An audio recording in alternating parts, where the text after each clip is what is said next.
Hello and welcome. Today, we're going to dive into a world of just incredible precision, a world where a single tiny drop of blood can make the difference between something sacred and something, well, completely useless. We're going to unpack a really fascinating passage from the Talmud that gets into the art of the perfect offering. So right out of the gate, we get hit with this rule. It's incredibly strict, almost unforgiving. Just try to picture the scene, right? This high-stakes ritual happening in the ancient temple, and a simple spill, something that could happen to anyone, invalidates the entire ceremony. The pressure must have been absolutely immense. And that really brings us to the central question of all this. What is it about spilled blood that makes it so fundamentally different? The answer, you'll see, isn't just about, keeping things clean. It actually reveals a really profound way of thinking about how to find meaning and holiness in the world around us.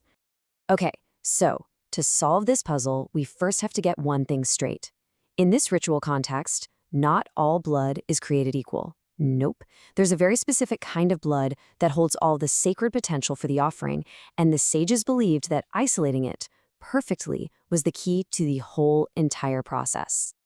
The sages actually have a name for this crucial element, the blood of the soul. This is the life force of the animal.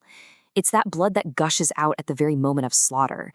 And this, and only this, is the blood that can be used for the atonement ritual, that ceremony to make amends for wrongdoing. It's seen as pure, potent, just this undiluted life essence. So you can probably guess what this means. Any other blood is automatically out. Blood that hits the floor, disqualified. But get this, so is the blood from, say, a superficial cut made before the main slaughter. And even the blood that just slowly oozes out after that initial powerful gush, that's invalid too. The window for perfection is just incredibly, incredibly small because the goal is absolute purity. But wait a minute, how did the sages come up with such specific rules from the biblical text? This is where things get really fascinating. It's an incredible act of textual interpretation, and it shows how they believed that meaning was literally encoded in the very letters of the Torah. So they start with this verse from Leviticus. Now, if you just read it plainly, it seems pretty straightforward. The priest should take from the blood of the bull. That little word from suggests taking a portion, right? Just some of the blood. But this, it turns out, creates a big problem. Because a leading sage, a major figure named Rav, states that the priest has to collect all the blood of the bull, not just some of it. So now we have a direct conflict. The verse seems to say take some, but the established law says no, you gotta take all of it. How can both of these possibly be right? Okay, let's look at the original Hebrew for a second. The phrase is middam hapar. That first word, middam, means from the blood. So this is the source of our puzzle. It directly supports the idea of just taking a portion. Now, this is where the sages pull off this absolutely brilliant move. It's a method they use called subtract and add and interpret. What they do is they take the very first letter of the first word, the letter mem, and they just move it over to the beginning of the next word. And just like that, the entire phrase is transformed. It now reads dam me'apar, which means blood from the bull. The whole emphasis shifts. The verse is no longer about the quantity of blood. It's about the source. The blood must come directly from the bull itself, not from the floor. And that's it. The spill is disqualified because it's no longer from the bull. Problem solved. Okay, so we've solved the problem of the spill. That's fantastic. But wait a minute, what about Rav's original ruling? If that first verse is really about the source of the blood, where does he get this idea that you have to collect all of it? Well, Rav points to a different verse, just a little later in the exact same chapter. And this one explicitly says, all the blood of the bull he shall pour out. That seems like a perfect proof text, right? Case closed. But there's a catch.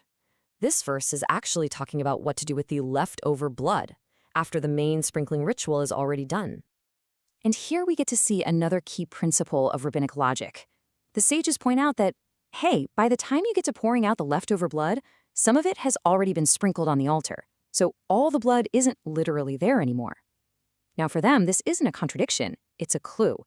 It tells them that the verse's principle, this idea of all the blood, must apply where it does make perfect sense, right at the very beginning, during the initial collection. I mean, this deep textual detective work is just amazing. But the sages' obsession with perfection didn't stop with words on a page. They applied that exact same level of precision to the physical, practical details of the whole process, right down to the slaughtering knife itself. So think about this for a second. What happens to the blood that's clinging to the knife right after the slaughter? Does that blood count? Could it accidentally drip into the collecting bowl and ruin the purity of the whole offering? For the sages, every single drop matters. And so the rule is, the priest has to hold that knife up, preventing its blood from dripping into the holy vessel. Why?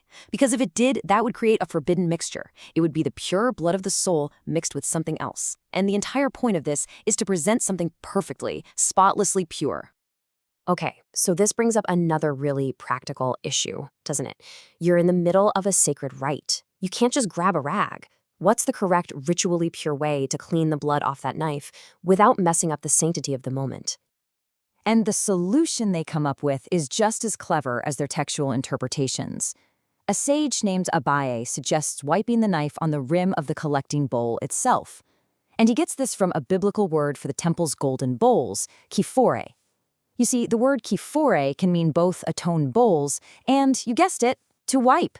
The very name of the vessel contains the instruction for how to use it. It's amazing. So when we put all these pieces together, the deep textual readings, the practical rulings, a really complete picture starts to emerge. It's a world built on absolute precision, where the path to holiness is paved with this intense, almost microscopic focus on the smallest of details. I mean, just think about the final checklist here. Hold the knife up, wipe it on the bowl's rim. You even have to position the animal's severed veins so they're aimed directly into the vessel, making sure they can, quote, see the airspace of the vessel. It's an image of just total focus and perfect execution, leaving absolutely nothing to chance. And that, right there, is the ultimate takeaway. For the Talmudic sages, this was never just about following a bunch of arbitrary rules. It was a worldview. It was a belief that every physical action, every single drop of blood, and every last letter of the sacred text was infused with profound significance, all interconnected in one perfectly constructed system. And that really leaves us with a final thought to ponder. In our modern world, an age that's all about big ideas and sweeping gestures, what can we learn from a tradition that found such profound meaning in the meticulous perfection of the smallest details? Thanks so much for joining me.